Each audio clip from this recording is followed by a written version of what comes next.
Okay, what's up, everybody? It's Kyle once again with another episode of Hillsborough and Hunterdon REAL. And today I'm lucky enough to have Gil Swenson back with me. Gil was on a couple months ago, and he's got a lot going on in life. So, Gil, thanks for being with me, buddy.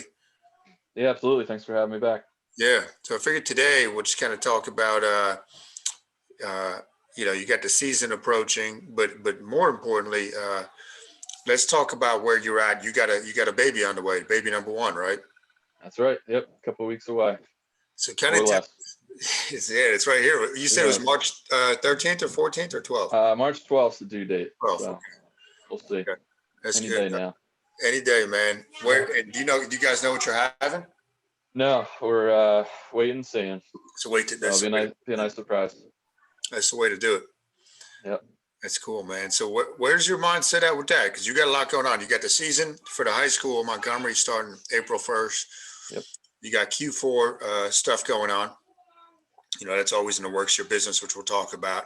hmm Where's your mindset? Like, I remember when I was a first time dad, like, just kind of tell everybody, where's your mindset at right now as far as how you're going to balance everything? Yeah. That's definitely a new challenge. I can't say I have it all figured out all the time, but it's just kind of staying in the moment for me. And my wife's home now. She started work from home for a couple of weeks before her official leave starts from work. So it's really just been, enjoying time with her, having fun with all the stuff with, getting the nursery ready and, unpacking all the things we got to get ready. And, it's definitely, as you know, stressful at times. And, there's those moments that, you're thinking about, what am I doing or, how do we do this? But that's part of it. And, I know we'll figure it out, but it's just enjoying it. Like you said, there's a lot going on, a lot of different things coming, from different angles right now. But, family's always been number one thing for me. So no matter what I'm doing with work on any front, family stuff's always going to come first. So, it's really just been enjoying that, trying to kind of, keep everything monitored and just keep chipping away at it and just, realize you can't do it all at once, but, get it all done at some point. And like I said, just enjoy all of it. I'm enjoying work right now too, which is great. So, just not letting anything get too overwhelming or overbearing. It's just, kind of take it all as it comes in stride. Yeah, that's all you can do, man. And it's you got to keep that family, like you said. It's the most important job in the world, and yeah, you're going to be great at it. It's exciting, though, man. And you Yeah. figure it out, man. You'll get a lot of people that'll kind of tell you, they try to one up you. Oh, wait till you have a kid. Well, don't listen to any of them, man. You'll figure it out. You and your wife will figure it out. You know, Yeah. We're excited. that's good, man. So talk about where your mind is at with, I know uh, with all the COVID stuff, right? The season has been pushed back a month. Is that right? Yeah, we're starting up. We can start virtually with the guys, which we've never really done before. March 1st which is about when we'd start our in-person stuff. But yeah, we start practice about a month later on April 1st. Cool, man. So you can do virtual stuff. Yep. And it kind of makes you think outside the box, right? I mean, Yeah. kind of have to. Yeah, it's unique. Definitely we talked to some college coaches and players and kind of seeing because they've been through this already. A lot of them kind of went through a full virtual season last spring, or they have fall ball seasons, which a lot of them had to do more virtual work or all virtual work this past fall. So kind of getting the ideas from them of what worked, what didn't work. In season, we really have almost as much time as we normally would in terms of preseason from April 1st to about the 19th, 21st is when we start games. So that's about a normal time. So to us, it's really kind of bonus time, in March. And these kids are all kind of zoomed out from school anyway, so we're not going to kill them with being on tons of time, but kind of just using 15, 20, 30-minute spurts to talk about some more IQ based things and watch a lot of film together of college games, pro games, stuff like that, and kind of teach things that we might not have time for in a normal season, or show things that we might not have time for, and kind of teach some things ahead of time so that when they hit the field, it's up there mentally at least. That might not be perfect, but that'll kind of click with them in April. So it's unique. It's definitely learning time for us, and it's it's unique, but it'll be fun. It'll be good. And as we were just talking, some unique things we could do. Some of the visualization, mental strength stuff that you do. I'm excited to kind of do some things like that we normally wouldn't do. Yeah. Potentially in a in-person season where we're kind of rushing to get things done. So to us, it's a little bit of a bonus time, and we'll kind of figure it out as we go, and just make the most out of it. Cool. So you said you're pretty much going to get a full season. It's just pushed back. Just about, yeah. I mean, we like preseason's about the same length, like that 20-day period about is when we'd start practice to when our first game would be. In a normal year, it would just be in March instead of April.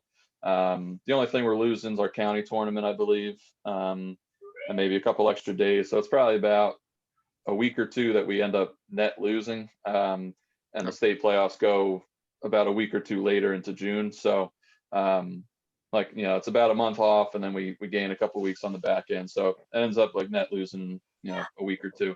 Okay. So not too bad. Okay. And what do you got before we come back to the high school program? What do you got going on with Q4 these days? What's up with that? Yeah, we're finishing up our winter training. We got groups going on out in Lehigh Valley area, out in Easton, youth groups, a couple high school kids. We got a youth group training in Branchburg right now once a week, and girls and boys as well, and some speed agility training out there. And then we got a couple specialty clinics coming up in March, especially for the high school ages who aren't going to be in person yet. I think youth ages are going back to kind of their normal season start up in March.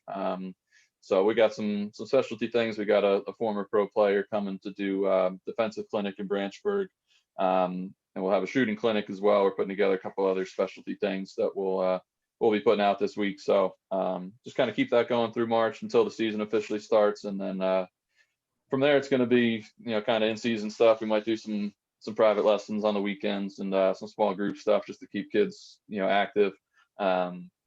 Refine some skills that they might not have the time to work on during the week in the season. And then beyond that, we're planning summer already. We've got summer camps coming out this week for the youth ages. We got high school recruiting events we're working on. Got a few of those out right now. So planning ahead right now. Great, man. That's awesome. And so for those people that aren't familiar with your field, right? So being like a sports specific training business, I think you just basically what you were just saying too was your slowest time is probably when the actual season is here, right? Right. Yeah, we'll do some stuff, but Sunday is a big rest day for guys, especially at the high school age where they're going 6 days a week. And I know how vigorous the season is, and we'll do some stuff, like I said, Sundays. Like youth kids are usually 2-3 days a week, so we can get some private time in with them for the kids who want some extra work. And then, a lot of these kids, all of these kids really lost their season last year and might have missed some development time. So we'll probably do a little bit more this year on, Saturday afternoon, Sundays on more, skill refinement. Not, we're not killing them physically, but, to just develop their skills a little bit more, especially losing some on-field time last year. But yeah, overall, it's the slowest. We're not doing clinics. We're not doing, big trainings of any kind, stuff like that. So it definitely slows down. Cool, man. What are you thinking with how's the team going to be this year? Is it hard to get a gauge on it because how weird things have been in Montgomery, or like, what do you think? I think it'll be tough to kind of gauge our team and any team. It's, the last game anybody's played was 2019, in the playoffs of 2019. And, 2 classes have been gone since then from everybody. So it's tough to see. I think everybody's going to be figuring it out. I know we'll be competitive as always. We'll put the effort out. Our guys will fight every game. So, we'll see when we get out there. I'm excited to get out there with these guys. We got a lot of new faces. Some guys that, were younger, maybe JV guys, borderline varsity guys a couple years ago, and they're jumping right into starting spots now. So it'll be fun to work with those guys and get them up and running, and figure it all out. And we're all figuring it out together. But I think putting the time in through March and April, we'll start to get a gauge of where we're at and see where we'll be on day one. Sure. For parents out there, I think I always like asking coaches about this. What are you really looking for as far as the athlete? Is it all about skill, or are you looking at attitude? Are you looking at mindset? Are you looking at qualities that maybe they aren't as talented in certain areas, but they just have that determination? Like, what do you look for? Yeah, the high school level, and like I've been at the high school and the college level, it's obviously different in a lot of ways. But with the high school level, like we're not recruiting these guys in, obviously. Like this is the group we're getting from the youth level up.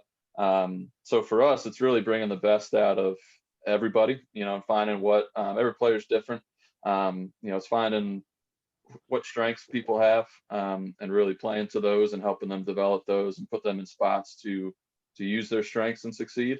Um, the college level, you're more looking for like what you're talking about, looking for those traits and bringing those guys in, and then obviously still bringing out those traits in them. But we're working with the guys that we get up through the youth level, which I really enjoy.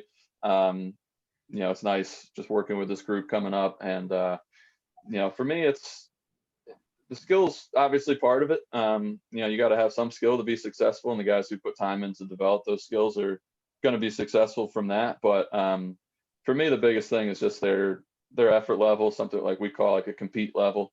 Like when they hit the field, whether it's a one-on-one drill or whether it's a full field drill or game, the guys that are just competing, and you can tell who those guys are. It's a combination of things. It's it's the effort, it's the drive, it's just the willingness to maybe sacrifice their body on a play if they got to take a hit or do something outstanding on that play.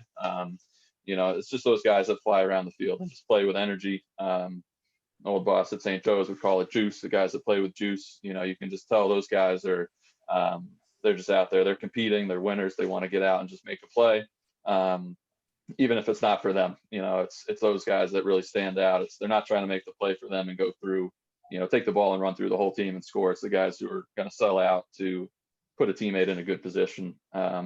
So that's really the biggest thing, especially early on. This year is going to be the biggest time for that, I believe, because a lot of guys are going to be lacking skills from last year, and that's understandable. And that's kind of going to be across the board with every team. All these guys, like I said, are coming up probably from a JV point to a starting varsity role, without playing a full season in between of getting that on-field development. So I think the guys that are really going to succeed and the teams that are going to succeed are the ones who compete hard on the field. And it might be sloppy, it might be ugly, but just those guys that are willing to kind of go the extra mile to make a play, regardless of skill level. Yeah, and I think that's good for parents to hear and the kids to hear. I mean, I was a basketball player. That was my sport. But I remember, when it clicked with me after my junior year that you can affect the game in a great way without scoring a basket. And the reason I say that is there's a lot of stuff that's you're not getting you're not getting the headlines and whatnot, but there's so many things on the lacrosse field that I imagine a player can do that you're not going to, unless you watch the game, you wouldn't know the impact they have, but they could have a tremendous impact. Like Magic Johnson, they would always say he could dominate the game without ever taking one shot, and I was Right. like, and it really clicked with me. I'm like, okay, Yeah. so that's good to hear from you. Yeah. Good to hear from you. What are you reading these days? I've been a little all over some dad books.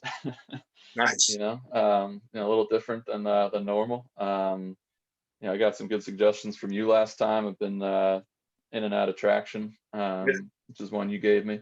Mhm. I'm on a couple of real estate books as well. I have a hard time personally going through one book, start to finish. I don't know if maybe that's a bad thing. I'm not sure, but I like kind of reading snippets here and there. So I got a handful of books open right now and bookmarked. I got a couple of books on tape I listen to when I'm driving. I know off the top of my head the 7 Habits of a Highly Effective Person, I believe, or Highly Effective People is one I'm in and out of. Traction. There's one my parents gave me. It's a 12-week year. Kind of condensing things down.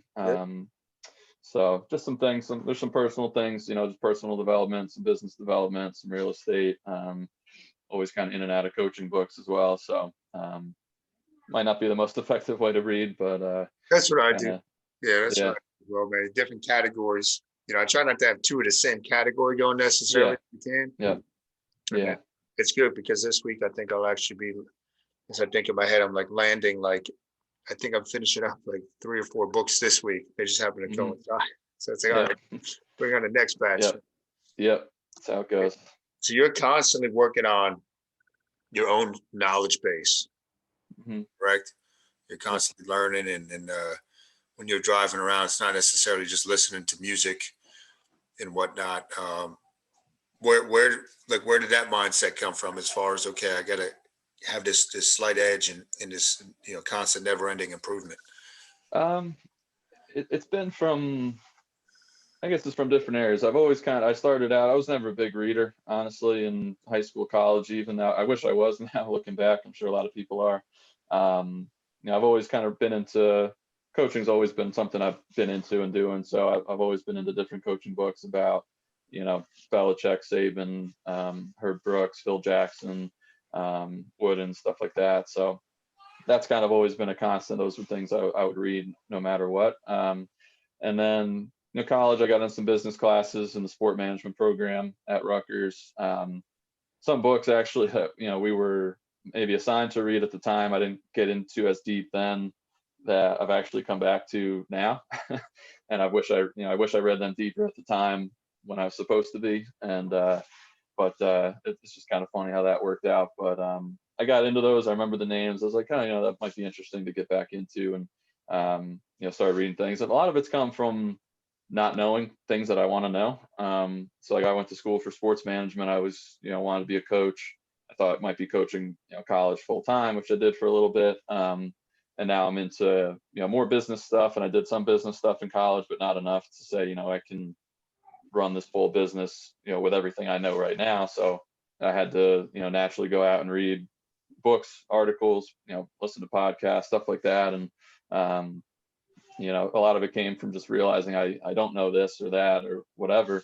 Just kind of forces you to get into those learning materials to develop another side of, what you can do. Yeah, yeah, that's right on, man. What is your favorite non-lacrosse recreational activity? Um, Good question. Yeah, I don't know if it's an activity, but hanging out with family for sure is just something we naturally do a lot, and I haven't done as much in the past year, which is unfortunate. Hopefully that's coming to an end. But with my wife being pregnant and whatnot, we've been a little bit more careful with everything and just kind of staying isolated for now. But besides that, definitely like golfing. Um, Okay. Obviously, I haven't done that in the last couple months as well, but that's probably where I go to, outside of family stuff, to kind of get away from work, lacrosse, whatever, and just kind of be frustrated with my own golf game for a few hours. Cool, man. Last time I asked you about your 5 year, where you see in 5 years, but now you got a baby in a couple weeks. Where do you see like a year from now for your life? Yeah, definitely different from last time we talked, but all in a good way, obviously. So it's really just focusing on developing the business as well. We've talked about it a little bit, and I'm trying to get to the point where we can develop our training programs. And now, even since last time we talked, our events have really taken off, and that's something I'm looking to put more time into, and really develop our lacrosse events and other sports events. And my goal is to make this, it's full time for me right now. I'd like to make it full time for my wife and I, so we can really do this together, be home with the baby together a little bit more often. So I'd say that's a short term, and it's a long term goal, but I'm hoping to make it a short term goal. And really, like I said before, spending time with her and the baby is definitely a focus over the next year. I mean, I was just looking at the next year. That's number one. And just developing these other things we're doing to the point where it's something we can do together full time. That's really my focus right now. Right on, man. What for parents out there that happen to watch this or listen to the recording, especially my kids are younger. but parents, I think more than now, are looking for uh, good quality programs in places for their kids, right? Because they're not getting the experience, the school experience right now. So for parents out there, the kids might be wanting to get into lacrosse, or maybe they're playing lacrosse. Like, who's your ideal customer for Q4?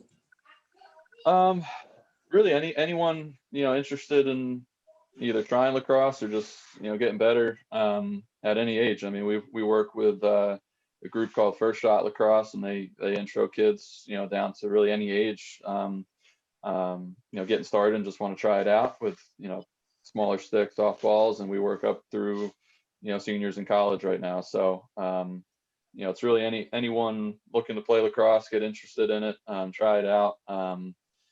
That's our focus, obviously, is lacrosse. And I think now, I don't know if this is answering your question or not, but now, given the times and kids aren't seeing each other as much, seeing teachers as much, coaches in person, I think it's important with the time that we spend with them. It's more than just, drill them for an hour, and it's really kind of talk to them. And it's something we've done with our players at Montgomery as well, is just kind of check in on them. Which we always like to do, but maybe don't do as much in a normal time, and just assume they're doing okay, unless they come to us. But now I know a lot of kids are struggling with Zoom work at home, and being stuck at home a little bit more often. And I think it's just, finding the program that's a little bit more personable, or work one-on-one with you, talk a little bit more in depth beyond whatever sport it is you're doing, or training program like with you guys. It's more than just, work them for an hour and leave, and that's it. I think our job now is more, maybe not mentor, but just kind of, it's always the mentor kids, but now it's really to kind of get more on a personal level with Yeah. people. So I don't know if any of that answers your question, No, it but does. It does. I that's mean, it's good, man. I agree 1,000%. I mean, especially for the youth.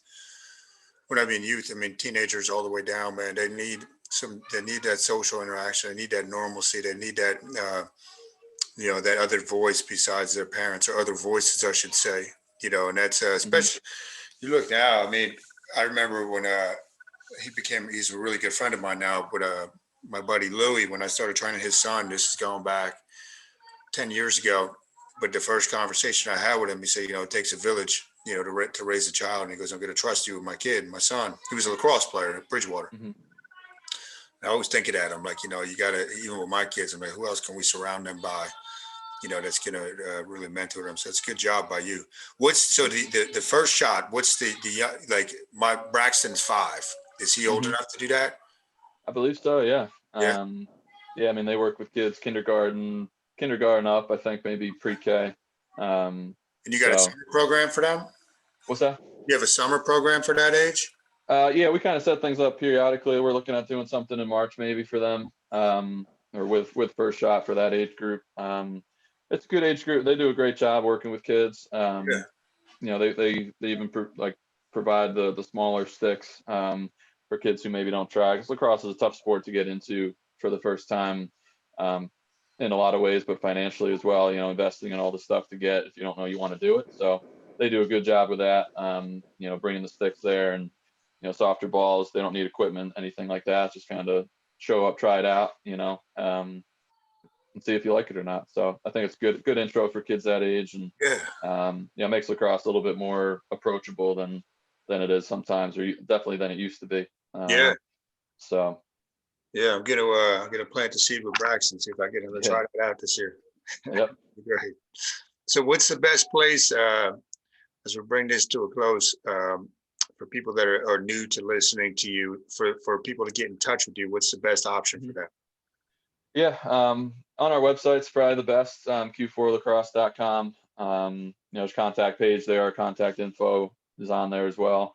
We're on Instagram a good amount too. So, direct message, Instagram, Facebook, all just at Q4 Lacrosse. So, Facebook or Instagram, really the best way to get us on social media. Give us a follow, and message us there anytime. All right, man. Well, sounds good, Gil. Let me just bring this to a close here.